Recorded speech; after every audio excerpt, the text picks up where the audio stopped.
The cold wind swept across the farming fields as Taman stood at the window of the main building. His eyes were tired. For 3 weeks now, something had been destroying their supplies. Every morning brought new damage.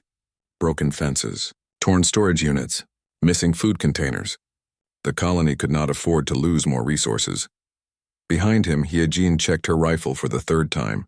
She was the head of security, and she took her job seriously. Her face showed no emotion, but Taman knew she was worried. They all were. The colony had only 60 people. Every person mattered. Every supply mattered. "The trap is ready," Doyen said, walking into the room. He carried a tablet that showed the sensor grid they had set up. "I placed motion detectors in a circle around the bait. When something crosses the line, the nets will drop. The tranquilizer system is online too." Taman nodded. "Good work. What did you use as bait?" "Preserved meat, dried fruits, and some medical supplies," Doyen replied. "If this thing is hungry, it will come," Hyejin snorted. "Everything is hungry on this moon. We picked a hard place to build a life, that was true. Kepler 442's second moon was not an easy home. The soil was poor. The weather was harsh. But it was theirs. Earth was too crowded, too expensive. Here they could build something new. If they survived. "When do we start?" Hyejin asked. "Sunset is in 2 hours," Taman said. "We go to the observation bunker then. Everyone else stays inside tonight. Doors locked. Lights off." The next 2 hours passed slowly. Taman spoke to the other colonists, making sure they understood the plan. "Stay inside. Stay quiet. Let the security team handle this." Some people were scared. Others were angry. All of them were tired of living in fear. When the sun finally set, the sky turned purple and orange. The 2 moons of the planet rose slowly, casting strange shadows across the land. Taman, Hyejin, and Doyen walked to the observation bunker. It was a small concrete building with thick walls and narrow windows. Inside they had monitors, weapons, and emergency supplies. Doyen activated the screens. They showed different views of the trap area. Thermal cameras, motion sensors, regular video feeds. The bait sat in the middle, surrounded by hidden nets and tranquilizer darts. "Now we wait," Taman said. Waiting was the hardest part. The first hour passed with nothing. Then the second hour. Hyejin ate a protein bar. Doyen checked his equipment again. Taman watched the screens, his eyes moving from one camera to another. "Do you think it is just one creature?" Doyen asked quietly. "Maybe," Hyejin said. "Or maybe a pack. We will know soon." The third hour brought a change. One of the motion sensors flickered. Then another. Doyen sat up straight, his fingers moving across the tablet. "Something is coming. Multiple heat signatures, 4 contacts." Taman leaned forward. On the thermal camera, he could see shapes moving through the tall grass. They were small, smaller than he expected, maybe the size of large dogs, but they moved carefully like they were thinking about what they were doing. "They are testing the area," Hyejin observed. "Smart creatures." The shapes circled the bait zone twice. Then slowly they moved closer. Taman held his breath. On the screen he could see them reaching the bait. One of them picked up a food container. Another one touched the medical supplies. "Now," Taman said. Doyen pressed the activation button. The trap sprang to life. Nets dropped from hidden poles. Tranquilizer darts shot out from concealed launchers, the air filled with hissing sounds and mechanical clicks. On the thermal camera, the shapes collapsed into struggling bundles. The nets had caught all of them. The tranquilizers were working. Soon everything would be still and they could examine what they had caught. But then something unexpected happened. A sound came through the audio sensors. Not growling, not snarling. It was crying. High-pitched, desperate crying that sounded almost like children. Hyejin stood up fast. "What is that?" Doyen increased the audio volume. The crying got louder. It was joined by other sounds. Whimpering, sobbing. Words they could not understand, but the emotion was clear. Fear. Pain. Desperation. "Those are not animal sounds," Taman said slowly. His stomach felt tight. "We need to see what we caught," Hyejin said. She grabbed her rifle and a flashlight. "Now." They left the bunker carefully, weapons ready. Taman carried a medical scanner. Doyen had his tablet and another flashlight. They walked toward the trap area, their lights cutting through the darkness. As they got closer, the crying got louder. Taman could see the nets clearly now. Things were moving inside them. Small things, He raised his flashlight higher. What he saw made him stop walking. Under the nets were not beasts. They were children. Or at least they looked like children. Small bodies, large eyes, thin arms reaching out, but their skin had a strange pale blue color, and it glowed faintly in the darkness. Their eyes were too large. Their fingers had too many joints, aliens. They had caught alien children. "Oh no," Yijin whispered, her rifle lowered. "They are just kids." One of the aliens looked at them. Its large eyes were wet with tears. It made a sound, soft and pleading. The other two huddled together, shaking with fear. Taman felt his chest tighten. These were not the dangerous predators they expected. These were scared, hungry children. He could see their ribs through their skin. Their arms were too thin. They were starving. "Doyen, scan them," Taman ordered. Doyen moved forward carefully, holding his scanner. The aliens flinched away from him, but they were too tangled in the nets to move far. The scanner beeped and hummed. Tata filled the screen. "They are juveniles," Doyen said quietly. "Definitely juveniles of an unknown species. Severe malnutrition, dehydration, low body temperature." "They are in bad shape, Taman." Heejin knelt down near the nets. She moved slowly, her hands open. "Hey," she said softly. "Hey, it is okay. We are not going to hurt you."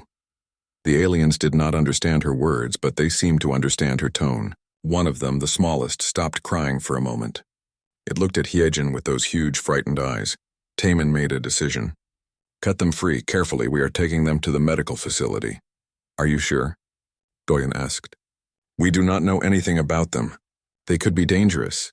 Taman looked at the three small, shaking forms in the nets. "Look at them, Doyen. Does that look dangerous to you?" "They are starving. They were stealing our food because they are dying." Yijin was already cutting the nets with her knife. "Taman is right. These are children. We do not leave children to die. Ever." The aliens did not fight as they were freed. They were too weak, too scared. When Taman tried to help one stand, it collapsed against him. Its skin was cold. Its breathing was fast and shallow. "Get the medical transport," Taman said. "Move fast. We might be too late already." The medical facility was small but clean. Dr. Minji had been sleeping when the emergency call came. Now she stood in the examination room, staring at the three alien children on the medical beds. Her mouth hung open. "You caught these in the trap?" she finally asked. "Yes," Taman said. "Can you help them?" Minji moved closer, her medical training taking over. "I can try, but I do not know their biology. I do not know what they can eat. I do not know what medicines are safe for them." "Do your best," Taman said. "That is all we can ask." The three aliens lay on the beds, watching everything with fearful eyes. They stayed close together, holding hands across the gap between beds. Their bioluminescent skin flickered weakly, like dying light bulbs. Sometimes they made soft sounds to each other, a language that sounded like musical notes mixed with whispers. Minji started with basic checks: temperature, heart rate, blood pressure. The scanners gave strange readings. Their internal organs were not arranged like human organs. Their blood was not red but a pale silver color. Their hearts beat faster than human hearts. "They are very sick," Minji said quietly. "Severe malnutrition. Their bodies are eating themselves, trying to survive. They need food and water, but I do not know what is safe to give them." Doyen set up his computer equipment in the corner. "I will analyze the data from my scanner. Maybe I can figure out their biochemistry, what they can digest safely." Eugene stood by the door, her arms crossed. She looked tough as always, but her eyes were soft when she looked at the aliens. "How long have they been starving?" "Weeks," Minji said. "Maybe months. I'm surprised they are still alive." The smallest alien made a sound, weak and sad. It looked at Taman and reached out one thin hand. Taman took the hand gently. The alien's skin was cold and rough like dry paper. It squeezed his fingers weakly. "We will help you," Taman said softly, even though he knew the alien could not understand. "I promise." The night passed slowly. Minji gave the aliens small amounts of water mixed with basic nutrients. She watched carefully for any bad reactions. Doyen worked on his computer, running programs that analyzed their biology. Hyejin left and returned with blankets, which she tucked around each alien carefully. When morning came, Taman called a colony meeting. Everyone gathered in the main hall. They talked loudly when he told them about the aliens. Some were angry. Some were scared. Some were curious. We have barely enough food for ourselves, said Youngsik, one of the older colonists. Now you want to feed 3 aliens? What if more come looking for them? They are children, Yejin said firmly. Starving children. What would you have us do? Let them die? They broke our equipment, someone else said. They stole our food. Because they were desperate, Taman replied. Look at them. Really look. They are not dangerous. They are victims. The argument went on for an hour. Finally, Taman made his decision as colony leader. We will help them. We will find a way. That is final. Not everyone agreed, but they accepted his decision. That was how the colony worked. They voted on big things, but the leader made emergency decisions. Back in the medical facility, something had changed. The aliens were more alert. Minji had found that they could digest simple proteins and sugars. She had given them small portions of synthesized nutrients. Their skin glowed a little brighter now. Jiwoo, Taman's daughter, came to visit after breakfast. She was 16 with long black hair and curious eyes. When she saw the aliens, she gasped. Dad, they are beautiful, she whispered. The aliens looked at Jiwoo with interest, maybe because she was young like them, maybe because her voice was gentle. The smallest one made a sound like a bird chirping. Jiwoo smiled. Hello, she said softly. She moved closer slowly, keeping her hands where they could see them. I am Jiwoo, you are safe now. The alien tilted its head, watching her. Then it made another sound, longer this time, almost like it was trying to copy her speech pattern. I think it is trying to talk to you, Minji said with surprise. Jiwoo sat down on a chair next to the bed. She started humming a simple tune, something her mother used to sing when she was small. The aliens all turned to look at her. Their large eyes blinked slowly. One by one, they stopped looking scared. The smallest one hummed back, copying the melody almost perfectly. Music, Doyen said from his computer. They respond to music. That gives me an idea for communication. Over the next few days, patterns emerged. The aliens started to trust the humans, at least a little. They accepted food from Minji. They let Doyen examine them with his scanners. They seemed to enjoy when Jiwoo visited and sang to them. Hijin noticed something else. They are empathic, she said one day. Watch, when one is sad, the others comfort it. When one is scared, they all get scared together. They feel each other's emotions. Taman watched as the 3 aliens huddled together on one bed, their hands connected. Their skin pulsed with light in the same rhythm. They are a unit, he said. A family. We need to find out where they came from, Doyen said. They did not appear from nowhere. There must be a ship, a crash site, something.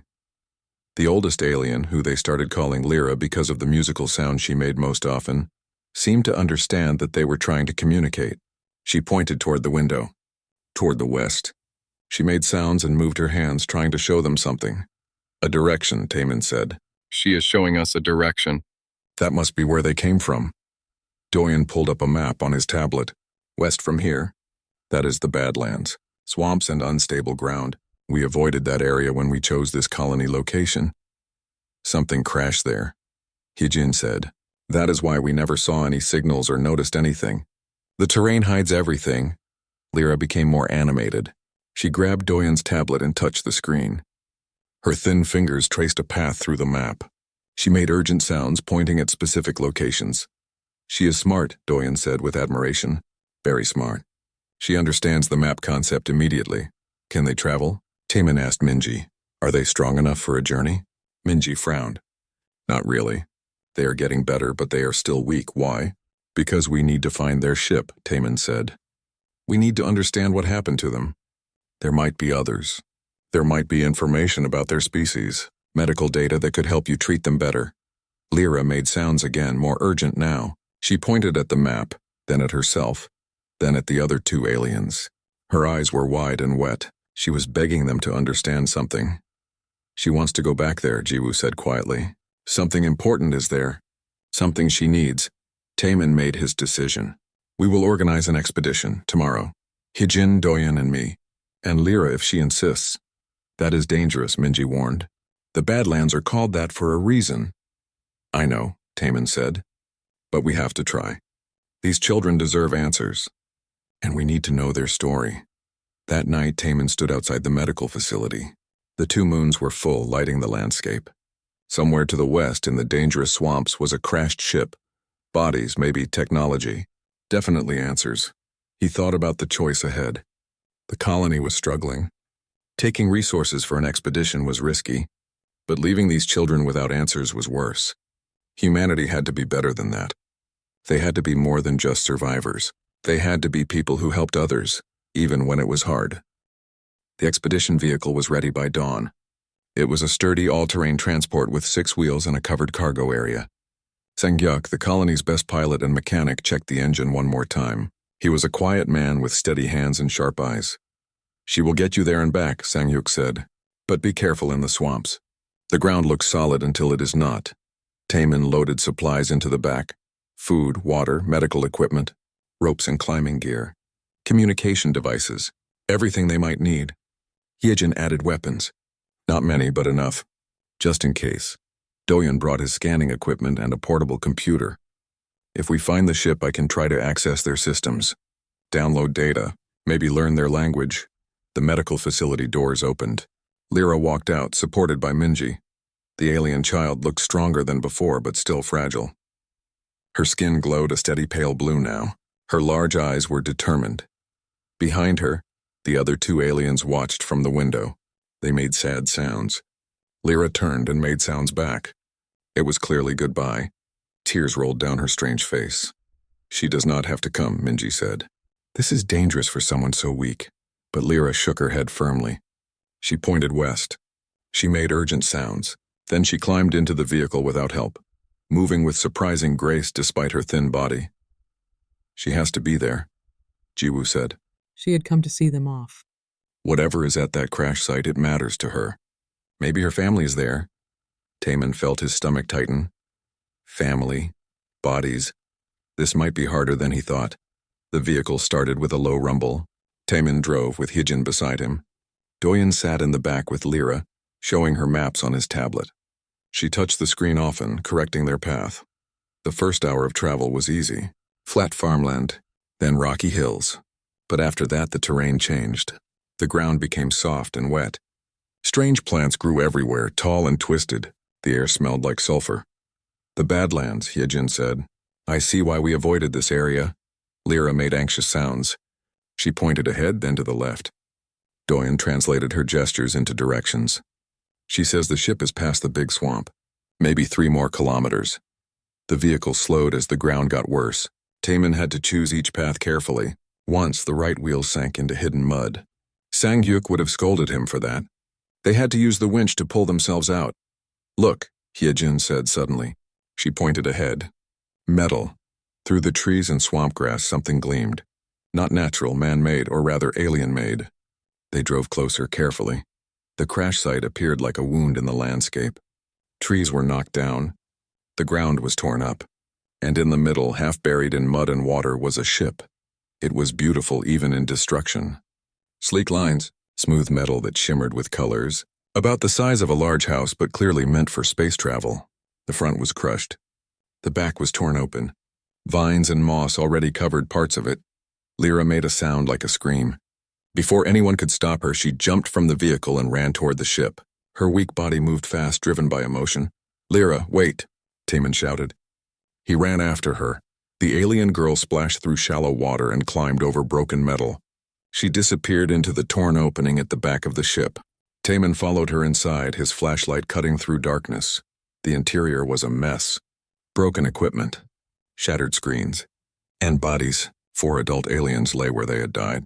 They looked like larger versions of Lyra. Same pale blue skin, same large eyes now closed forever. They wore uniforms or protective suits now torn and dirty. Lyra knelt beside one of the bodies, an adult female, judging by size and features. Lyra touched the cold face gently. She made sounds soft and broken, songs of grief. Her whole body shook with crying. Hyejin arrived behind Taemin. She saw the scene and stopped. Her tough expression softened. "Her mother," she whispered. "That must be her mother." Taemin felt tears in his own eyes. He knelt beside Lyra and put a hand on her thin shoulder. He did not speak. Sometimes there were no words. Doyeon entered more carefully, his scanner active. 4 adults. Dead for maybe 3 months. The ship crashed hard. They probably died on impact or shortly after. The children survived because they were in a different section. Look, he pointed to another area, a protected chamber with soft padding. 3 small sleeping pods, their doors hanging open. That was where Lyra and the others had been, safe, protected, alive. The adults put them there, Yejin said quietly. Before the crash. They knew it was coming and they saved the children first. Lyra stood up slowly. She made more sounds, touching each of the dead adults, saying goodbye, honoring them. Then she looked at Taman and pointed deeper into the ship. She wanted to show him something. They moved through the wreckage carefully. Lyra led them to what looked like a control room. Most of the screens were dead, but one small panel still glowed weakly. Lyra touched it. The screen responded to her fingerprints. Symbols appeared, writing in an alien language. Pictures. Doyen immediately started recording everything with his tablet. This is their database. Their computer logs. I can try to translate this. It might take days, but we can learn so much. Lyra touched the screen again. A new image appeared. A map, a star map. She pointed at one star, then at another. Then she made sad sounds and shook her head. She is showing us where they came from, Taman said, and where they were going. And they never made it. There is more, Doyen said, reading his scanner. There is a beacon here. An emergency beacon. It is damaged, but maybe I can repair it. If we can get it working, we could signal her people. Tell them where she is. Hijin looked at Taman. That is a big decision. Bringing aliens here. To our colony. What if they are hostile? Taman looked at Lyra, the thin, sad child who had just lost her family. Look at her, Hyejin. Her people loved her enough to die protecting her. Does that seem like a hostile species? People can be complicated, Hyejin said. But her voice was soft. But you are right. We have to try. They spent hours at the crash site. Doyen collected data. Hyejin helped Lyra perform what seemed like funeral rites. They covered the bodies with fabric from the ship. Lyra sang over them, her voice high and clear and heartbreaking. Taman found supplies in the ship. Food containers, medical equipment, tools. Much of it was ruined, but some things survived. He loaded everything useful into their vehicle. Before they left, Lyra took something from the ship. A small device, maybe a data storage unit. She held it close to her chest. Memories, pictures, her family's voices. Whatever it contained, it was precious to her. The journey back was quiet. Lyra stared out the window, her eyes distant. Taman drove carefully, thinking about what they had found. A refugee ship. A family running from something. Children left alone to survive. When they arrived at the colony, the other 2 aliens ran to meet Lyra. They held each other tight, making soft sounds. Lyra showed them the device she had taken. All 3 of them touched it, their skin glowing brighter, sharing grief, sharing memories. That night, Taman could not sleep. He kept thinking about those 4 adults, how they must have been terrified, how they still made sure the children were safe, how they died hoping someone would find their babies and help them. We will help them, he said to the empty room. We will get that beacon working. We will find their people. That is a promise. Outside his window, the medical facility glowed softly. Inside, 3 alien children tried to sleep in a strange place far from home. But they were alive. They were safe. And soon maybe they would be reunited with their own kind. That was worth everything. Doyen did not leave his workshop for 3 days. The alien beacon sat on his workbench, surrounded by tools and computer screens. Its outer casing was cracked. Internal wires were damaged. But the core seemed intact. Maybe. Talk to me, he muttered to the device. Tell me how you work. His scanner had mapped the beacon's internal structure. Alien technology was different from human technology, but some principles were universal. Power source, transmitter, signal processor. The pieces made sense once he understood the pattern. Yunji, the colony's electrical engineer, came to help. She was a young woman with paint-stained hands and a brilliant mind. This is beautiful, she said, examining the beacon.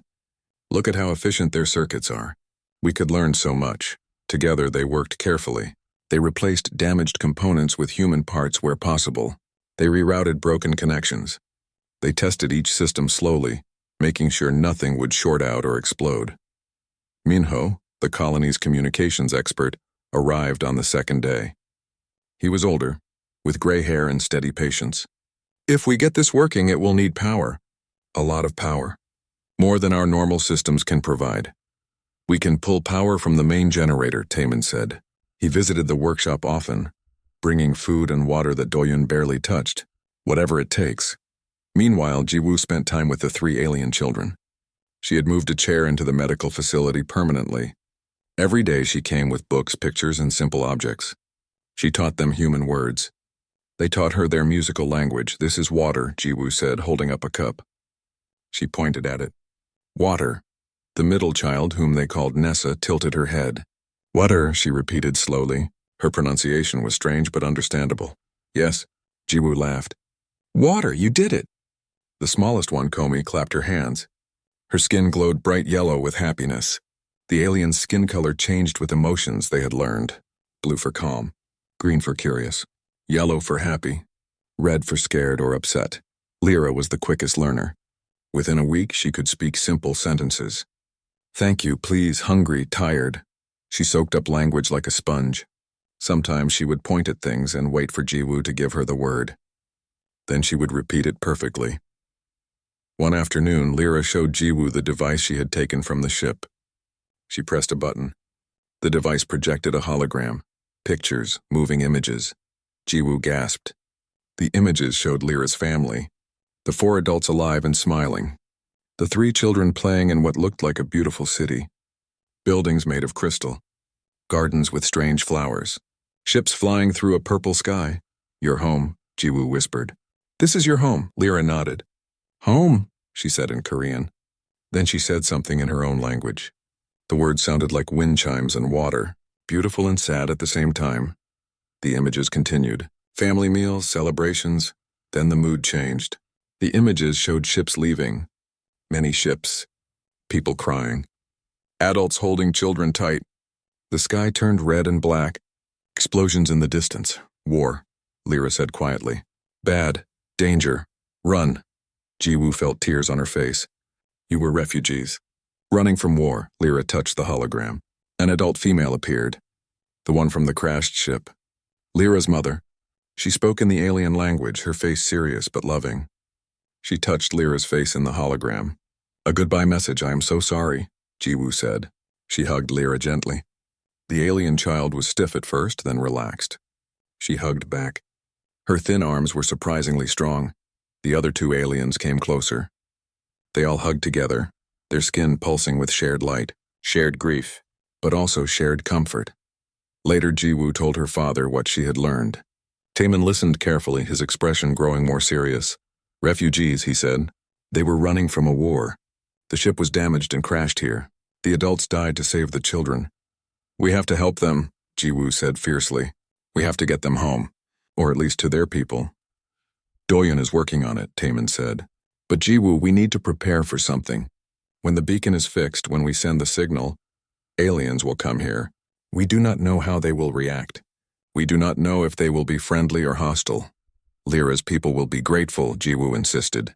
"They love their children. You saw the crash site. They died protecting them." "I know," Taemin said gently, "but we still need to be careful." That evening, Young-sik called for another colony meeting. He stood in front of everyone, his face red with anger. "We are making a terrible mistake. We are inviting aliens to our colony. What if they blame us for the crash? What if they think we hurt the children? The children will tell them the truth," Hyejin said. "We saved them. We fed them. We helped them. Can we trust them to tell the truth?" Young-sik demanded. "Can we trust alien children to speak for us?" "Yes," Jiwoo said loudly. Everyone turned to look at her. She stood up, her young face determined. "Yes, we can trust them. Lyra learns our language every day. She says thank you every time we give her food. She smiles at us. She trusts us, and we should trust her." "Trust does not feed us," Young-sik said. "Trust does not protect us if their people arrive with weapons." "Then what would you have us do?" Taemin asked quietly. "Leave them here forever? Keep them as prisoners? Let them grow old on a world that is not theirs, never seeing their own people again? Is that the kind of colony you want to build?" The room fell silent. People looked uncomfortable. Finally, an older woman named Suman spoke up. "I lost my daughter before we came here. Cancer, she was 16, same age as Jiwoo." Her voice shook. "If she had survived, if she had been lost somewhere, I would have wanted someone to help her. To keep her safe. To send her home. Those 3 children deserve the same." Others nodded. Slowly the mood shifted. Even some of Youngsik's supporters looked uncertain. "We vote," Taman said. "Simple majority. Do we repair the beacon and signal the aliens people? Yes or no?" The vote was not unanimous, but it was clear. 42 people voted yes. 18 voted no. The colony would send the signal. On the fourth day, Doyen emerged from his workshop. His eyes were red. His hair was messy, but he was smiling. "It works. The beacon works. We can send the signal whenever you are ready." They gathered at the crash site. The whole expedition team, Lyra, Nessa, and Comey. The beacon had been moved from the ship to a clear area. Doyen had connected it to portable power generators. 3 of them. Minho had set up amplifiers to boost the signal. "Are you ready?" Taman asked Lyra. The alien child nodded. She looked at her 2 companions. They held hands, their skin glowing bright blue. Ready, hopeful, scared. "Do it," Taman said. Doyen pressed the activation button. The beacon hummed to life. Lights flickered across its surface. Then it began to pulse. A deep thrumming sound filled the air. The signal was going out, into space, across the stars, looking for anyone who would listen. "How long until we get a response?" Hyejin asked. "Could be hours," Minho said. "Could be days. Could be weeks. Depends on where their people are. If anyone is even listening." The 3 alien children stared at the beacon. Lyra sang softly. The other 2 joined in. A song in their language. A song of hope. Taman watched them and prayed to whatever gods might be listening. "Let this work. Let their people come. Let them be kind. Let this story have a happy ending." The beacon pulsed on, sending its message, again and again, into the vast empty darkness of space. Somewhere someone would hear it. Someone had to hear it. The first week after activating the beacon was tense. People jumped at every unusual sound. Minho monitored the communication system constantly, watching for any response. But space remained silent. The 3 alien children seemed to understand what was happening. They watched the sky often, their large eyes searching for ships that did not come. Lyra grew quieter. Nessa stopped eating as much. Comey cried at night. "They are losing hope," Minji told Taman. "They think no one is coming." Jiwoo refused to let them give up. She sat with them every day, teaching them more words, showing them pictures, playing simple games. She told them stories about Earth, about humanity, about never giving up. "My mom died when I was 10, Jiwoo said one afternoon. She held Lyra's hand while they sat outside the medical facility. "I thought I would never be happy again. But my dad, he showed me that life continues, that good things can still happen, that people care." Lyra listened carefully. Her Korean was much better now. "Your mother, she is like my mother, gone." "Yes," Jiwoo said softly. "Gone, but not forgotten. We remember them. We honor them by living good lives, by being kind to others." Lyra nodded slowly. "We live, we remember. We are kind." "Exactly," Jiwoo said, smiling through tears. But tension in the colony was growing for different reasons. Youngsik and his supporters started asking difficult questions. They gathered in small groups, talking in low voices. One evening, they confronted Taman in the main hall. "We have been thinking," Youngsik said. "The alien ship. It has technology we do not have. Advanced materials. Efficient systems. That technology could save our colony, make our lives easier, help us survive." Taman felt a cold weight in his stomach. "You want to salvage the ship, why not?" Another colonist asked. "It is just sitting there, broken, unused. We could take it apart carefully. Learn from it. Use what we can." "That ship is a grave," Hyejin said angrily. 4 people died there. "It belongs to the children. To their people. Their people might never come," Youngsik argued. "The beacon has been running for a week. Nothing, maybe they cannot hear it. Maybe they are too far away. Maybe they do not care." "They cared," Jiwoo said. She had been listening from the doorway. "You did not see the hologram. You did not see how much they loved those children. They care. Love does not help us survive," Youngsik said coldly. "We have to think about ourselves. About our future. What about the children?" Taman asked. "What happens to them if we take apart their only connection to home? What message does that send?" "They can stay here," Youngsik said. "We will take care of them. They will grow up as part of our colony. They will adapt. You want to keep them as prisoners," Hyejin said. Her voice was dangerous. Her hand moved toward her sidearm. You want to steal their technology and strand them here forever. I want to save our colony, Youngsik shouted. We are barely surviving. Every resource matters. Those children have eaten our food for weeks. They have used our medicine, our power, all while giving us nothing. They are children, Jiwoo yelled back. What do you expect them to give? They are orphans. They are refugees. They have nothing left except hope. The argument grew louder. More people joined in. The colony was splitting. Those who wanted to help the aliens. Those who wanted to use them. Taemin held up his hands. Enough, everyone calm down. We will vote on this. Tomorrow morning. The question is simple. Do we salvage the alien ship for our own use, or do we leave it intact for the aliens' people? That night, Taemin could not sleep. He walked around the colony thinking, this was the hardest decision since founding the colony. He understood both sides. They were struggling. The alien technology could help. But at what cost? He found himself at the medical facility. Through the window, he could see the 3 alien children sleeping. They held hands even in sleep, their skin glowing softly. So small, so fragile, so trusting. Hyejin appeared beside him. If the vote goes the wrong way, I will not allow it, she said quietly. I will protect those children and their ship, even if it means standing against half the colony. It will not come to that, Taemin said. It cannot. People get desperate, Hyejin said. I have seen it before. Good people making terrible choices because they are scared. Scared of hunger. Scared of dying. Fear makes us forget who we are. Then we remind them, Taemin said. We remind them why we came here. Why we left Earth, not just to survive, but to build something better. Something worth surviving for. The next morning, everyone gathered. The meeting hall was packed. People stood along the walls. The tension was thick enough to cut. Taemin stood at the front. Before we vote, I want to say something. I want to tell you a story. A story about humanity. He paused, looking at each face. Thousands of years ago, humans were not much.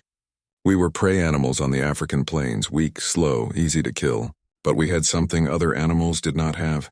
We worked together. When someone was hurt, we helped them. When someone was hungry, we shared food. When a child was orphaned, someone else raised them. That is how we survived. Not by being the strongest, but by being the kindest. People listened. Even Youngsik was quiet. We made it to space, Taemin continued. Not because we conquered everyone, but because we learned to cooperate, to help each other, to see beyond ourselves. And now we are here, on this moon, building a new home. What kind of home will it be? One built on kindness, or one built on taking from those weaker than us? Hyejin stood up. She had never been good at public speaking, but now her voice was strong. I lost my family during the colony founding. A shuttle crash. My husband, my son, both gone. I wanted to die, but people in this colony saved me. Strangers fed me, held me while I cried, gave me a reason to keep living. They did not have to. We were barely surviving ourselves. But they chose kindness, she looked at Youngsik. You were one of them. Do you remember? You brought me soup every day for a month. You sat with me when I could not sleep. You showed me that humanity was worth saving, that we were better than our worst impulses. Youngsik looked away, his face troubled. Those 3 children are like I was, Hyejin continued. Lost, alone, scared, we can choose to help them, or we can choose to use them. But if we choose to use them, we lose something important. We lose ourselves. Suman, the older woman who had lost her daughter, stood up next. I want to share something. My daughter, before she died, she asked me a question. She asked, Mom, why do good people suffer? I did not have an answer, but now I think I do. Good people suffer because the universe is hard. But good people also survive, because other good people help them. We have a chance to be the good people. Do not waste it. One by one, others stood. They told their own stories. Times when they needed help. Times when someone showed them kindness. Times when humanity proved itself worthy. By the time they voted, the outcome was clear. Only 5 people voted to salvage the ship. Everyone else voted to leave it intact, to honor the dead, to protect the children, to be better than their fear. Youngsik stood up slowly. I was wrong, he said quietly. I let fear control me. I forgot what is important. I am sorry. The meeting ended. People hugged. Some cried. The colony had made its choice. They would be the kind of people who helped, not the kind who took advantage. That afternoon, Taman took Lyra to the crash site. He showed her that the ship was untouched, protected, sacred. She understood. She sang a song of gratitude, her voice carrying across the swamp. "Thank you," she said in Korean. "Thank you for being good." Taman felt tears on his face. "We are trying. That is all anyone can do. We are trying to be good." Above them, the beacon continued to pulse. Still searching, still hoping, still calling out to the stars. And somewhere in the vast darkness of space, someone was listening. 3 weeks after activating the beacon, the response came. It was Minho who noticed it first. He was checking the communications array at midnight when the screen lit up with signals. Not random noise, not natural phenomena. Organized data. A message. He ran to wake Taman. They answered. Someone answered the beacon. Within minutes, half the colony was awake. People gathered around the communications center, watching as Minho worked to decode the signal. Doyun arrived with his equipment, his hands shaking with excitement. The signal repeated in a loop. Alien symbols, mathematical patterns, a language they did not understand. But one thing was clear. Someone had heard them. Someone was responding. "Can you translate it?" Taman asked. "Give me time," Doyun said. He connected his computer to the array. Programs ran. Patterns emerged. "It is similar to the language from the crashed ship's computer. I think I can decode it." Lyra, Nessa, and Komi arrived with Jiwoo. The 3 alien children stared at the screen. Their skin glowed bright yellow. Hope. Pure hope. Lyra moved closer to the screen. She read the alien symbols. Her large eyes grew wet. She turned to the others and spoke rapidly in her language. They all started crying and hugging. "What does it say?" Hyejin asked. "Wait," Doyun said. His translation program was working. "Okay, I think I have it." The message says, "Beacon received. Identity confirmed. Rescue fleet en route. Estimated arrival 17 days. Hold position. Keep survivors safe. You are not alone." The room erupted in noise. People cheered. Some cried. Others hugged. The alien children sang, their voices high and clear and full of joy. 17 days, Taman said. "We need to prepare." The next 2 weeks were busy. The colony worked together like never before. They cleaned up the crash site area. They built a proper landing zone. They prepared food supplies and medical facilities. Doyun spent every spare moment at the crashed ship, working on the computer systems. With Lyra's help, he managed to recover more data. Files, records, videos. The story of the refugees became clearer. One evening, Doyun called Taman to his workshop. "You need to see this," he said. His face was serious. On the screen was a video. An adult alien, one of the ones who died in the crash, spoke directly to the camera. Doyun's translation program provided subtitles. "My name is Saren. I am recording this in case we do not survive. We are refugees from the Valari homeworld. Our planet was invaded by the Kreth, a species that takes worlds by force. We refuse to fight back with violence. The Valari do not believe in war. So we ran." The video continued. "We loaded every ship we could with children and elders, the young and the old. We sent them to sanctuary worlds, places where they would be safe. Our ship carried my daughter, Lyra, and her cousins, Nessa and Komi. We were heading to the sanctuary world of Haven when our engines failed." Saren's face showed sadness but also determination. "If you find this message, if you find our children, please help them. The Valari are a peaceful people. We have no weapons. We cannot fight you if you wish us harm. We can only appeal to your kindness, please. They are just children. They have done nothing wrong. They deserve a chance to live." The video ended. Taman sat in silence. A peaceful species. Refugees from war. Children sent away to save them. Everything made sense now. "There is more," Doyun said. He played another video.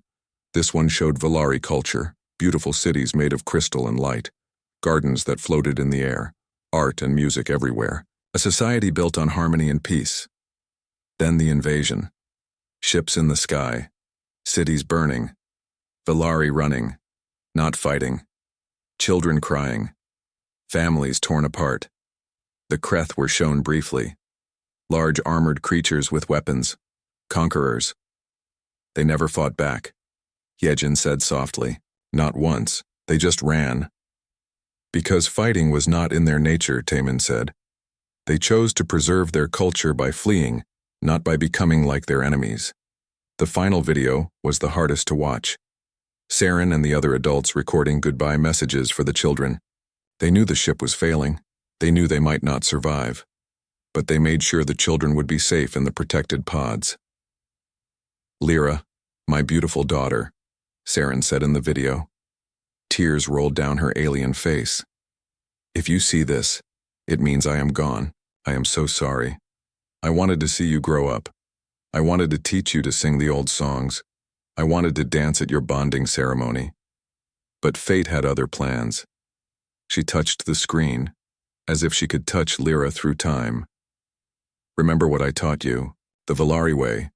Peace over violence, kindness over cruelty, hope over despair. You are my hope, Lyra. You and your cousins.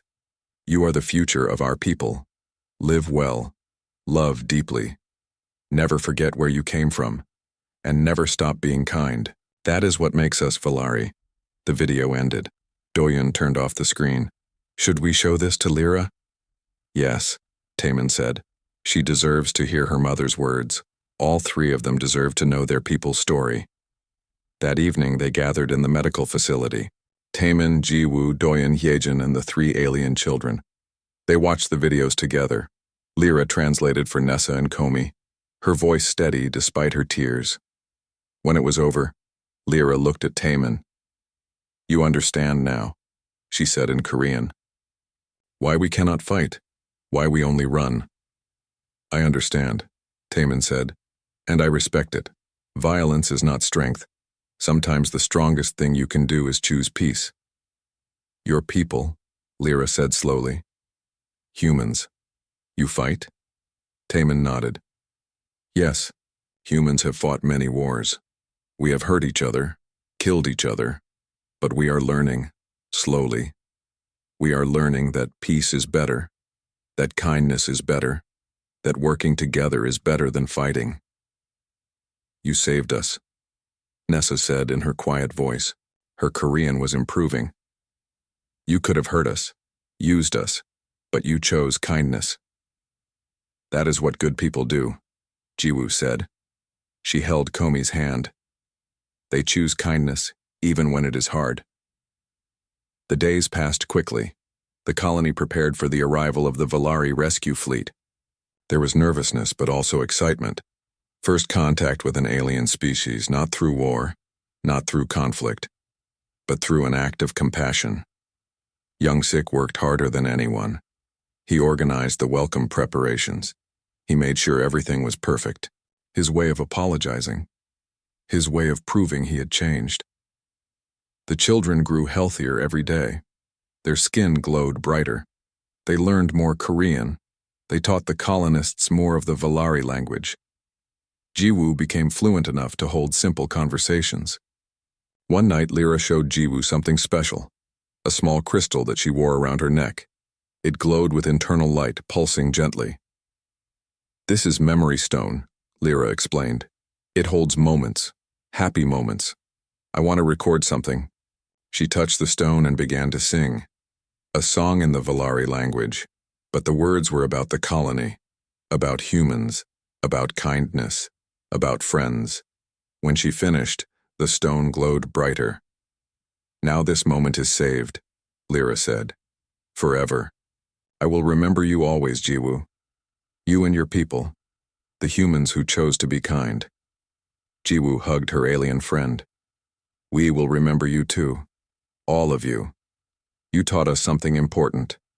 You taught us that different does not mean enemy, that strange does not mean dangerous, that kindness is a language everyone can understand.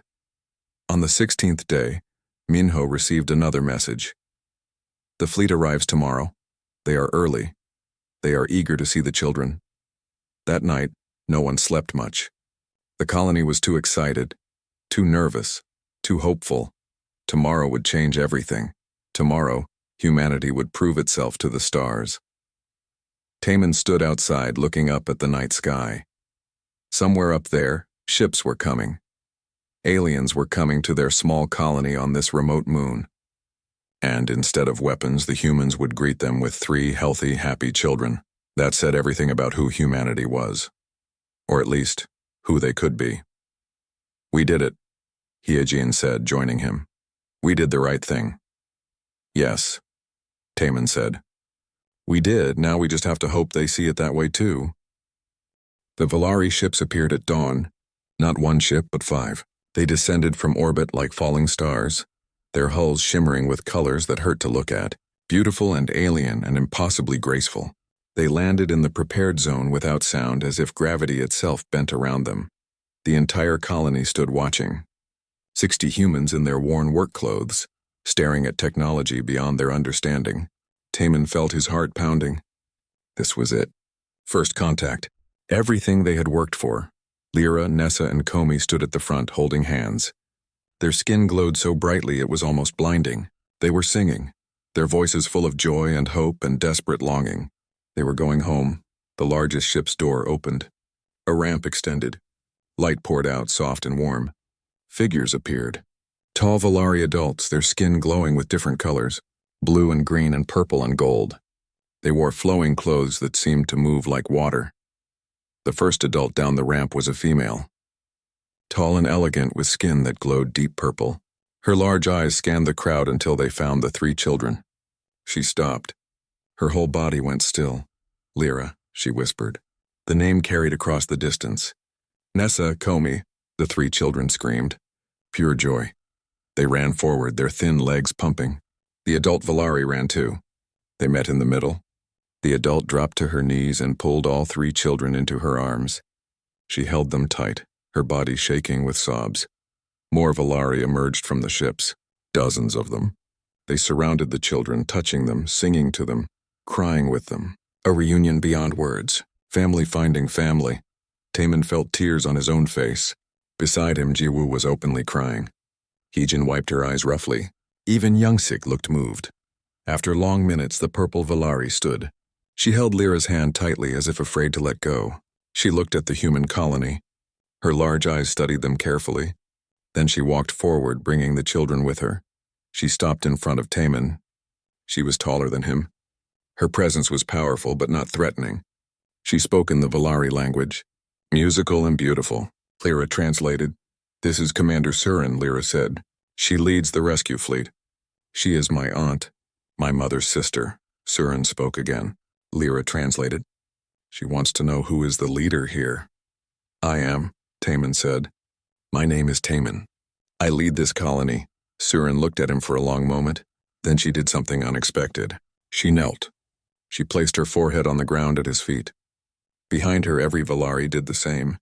Dozens of aliens kneeling before the humans. "What is she doing?" Hyejin whispered urgently. Lyra's voice shook as she translated. "This is the highest honor in Valari culture. The gratitude position. She is thanking you for saving us, for keeping us alive, for protecting us when you did not have to." "Please stand," Taman said, uncomfortable. "You do not need to kneel to us." Surin stood slowly. She spoke again, her voice strong and clear. Lyra translated. She says, "You found 3 starving children of an unknown species. You could have ignored us. You could have let us die. You could have used us for your own gain. But you did none of these things. You fed us. You healed us. You searched for our ship. You honored our dead. You repaired our beacon. You protected us from those who would have used us. You chose kindness over profit, compassion over cruelty. This is not common in the universe. This is rare. This is precious." Surin reached into her robes and pulled out a crystal. It glowed with internal rainbow light. She held it out to Taman. She spoke and Lyra translated. "This is a bond crystal. In Valari culture, it represents eternal friendship, unbreakable alliance. We give this to very few species. Most aliens we have met wanted to conquer us or use us. But you humans, you small colony on this distant moon, you showed us something different. You showed us that kindness exists beyond our own people, that goodness is universal. We will never forget this. The Valari will never forget the humans who saved our children. Taman took the crystal carefully. It was warm in his hands. Light pulsed through it like a heartbeat. We did what anyone should do, he said quietly. We helped children who needed help. That is all, Surin smiled. It was a beautiful expression on her alien face. She spoke again. That is exactly why you deserve this honor. Because you do not see your actions as special. You see them as normal, as correct. That is what true goodness is, doing the right thing because it is right, not because you expect reward. She turned to address the whole colony. The Valari offer you friendship, alliance. We will share our technology, our knowledge, our resources, not as payment. We do not see this as a transaction, but as a gift between friends, between people who understand that kindness matters more than power. Doyen stepped forward. Your technology is very advanced. You could teach us so much, but we do not want to take advantage. Surin looked at him kindly. Knowledge is not diminished when shared. It grows. We will teach you, and you will teach us. That is how friendship works. Over the next hours, more happened than Taman could process. Valari engineers examined the colony's systems and immediately began making improvements. They installed better power generators, improved water purification, enhanced medical equipment. All as gifts. The Valari also visited the crash site. They performed proper funeral rites for Siren and the other adults. They sang songs that made the air shimmer. They created a memorial from crystal that would never fade. Lyra and her cousins said their final goodbyes. In the afternoon, Surin gathered the colony for an announcement. We came here to rescue 3 children, but we found something more valuable. We found proof that kindness exists in the universe. That species can meet not as conquerors and conquered, but as friends. She gestured to the ships. The Valari are part of an alliance. The Peaceful Accord. 5 species who believe that cooperation is better than conflict. That sharing is better than hoarding. That friendship is better than domination. We would like to invite humanity to join us, to become the 6th member of the Accord. The colony erupted in excited conversation. Alliance with aliens. Technology sharing. A place among the stars. It was everything they had dreamed of and more. Taman looked at his people, at their excited faces, at the hope in their eyes. Then he looked at the Valari, at their peaceful presence, at the 3 healthy children who were once dying. On behalf of this colony, he said carefully, and as much as one small colony can speak for humanity, we would be honored. But we should be honest with you. Humans are not perfect. We have fought wars. We have hurt each other. We are still learning to be better. Surin nodded. We know. We researched your species while traveling here. We know your history. All species have darkness in their past. The question is not whether you have made mistakes. The question is whether you are trying to be better. And you are. This colony proved that. The evening brought a celebration. Valari and humans sharing food, learning each other's languages, singing together. The Valari taught the colonists songs. The colonists taught the Valari dances. Laughter filled the air. Jiwoo sat with Lyra under the stars. The alien girl would be leaving tomorrow, going to the sanctuary world with her people. They had so little time left. I do not want you to go, Jiwoo said quietly. I know you have to. I know you belong with your people, but I will miss you so much. Lyra took something from around her neck, the memory crystal. She pressed it into Jiwoo's hand. Keep this. When you look at it, remember me. Remember us. Remember that friendship crosses all boundaries. Even stars. I could never forget you, Jiwoo said. Tears rolled down her face. You taught me so much. About kindness. About hope. About being brave. You taught me more, Lyra said. You taught me that different is not dangerous. That unknown does not mean enemy. That love is universal. She leaned forward and touched her forehead to Jiwoo's, a Valari gesture of deep affection. Sister of my heart, that is what you are, forever. The next morning came too soon.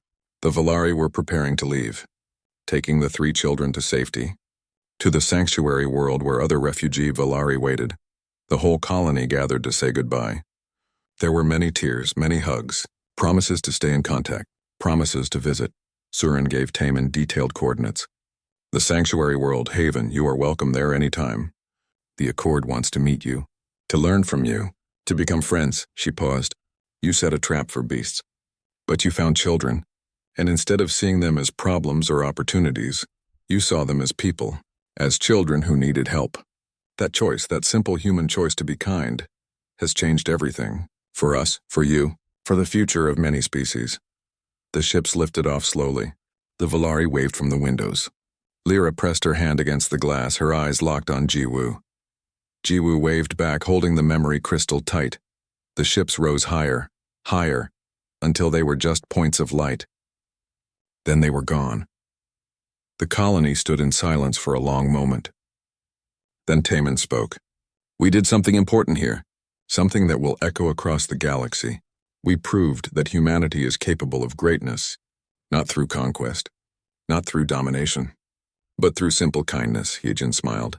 We set a trap for beasts, but we found something better. We found friends. We found hope. We found proof that the universe can be kind. Youngsik stepped forward. I want to apologize again. To everyone, I let fear control me.